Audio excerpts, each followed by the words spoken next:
Bonjour et merci à vous de nous rejoindre pour les perspectives quotidiennes du marché de ce lundi. Aujourd'hui me rejoint Fernande de la salle des marchés pour nous donner toutes les dernières informations. Fernande. Le vice-premier ministre Li Feng a exprimé de sérieuses préoccupations concernant les récentes restrictions économiques et commerciales lors d'un appel vidéo avec le secrétaire au Trésor Scott Bessent et le représentant au commerce Jamieson Greer.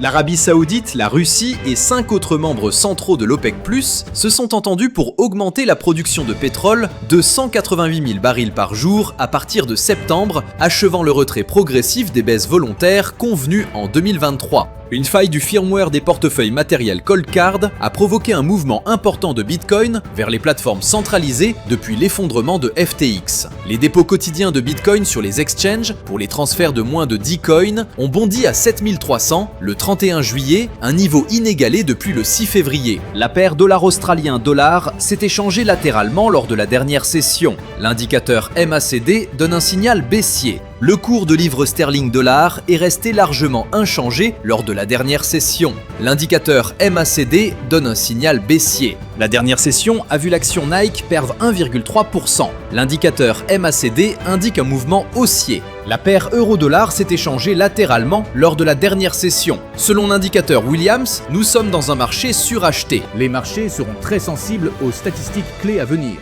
tout comme aux données moins importantes. Restez alerte pour ne rien manquer. Évaluez la situation de façon méthodique.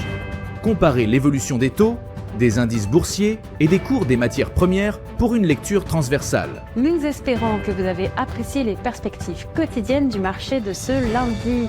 Nous souhaitons à chacun de vous une journée de trading productive. Reconnectez-vous demain matin pour entendre les dernières nouvelles et les événements des marchés financiers.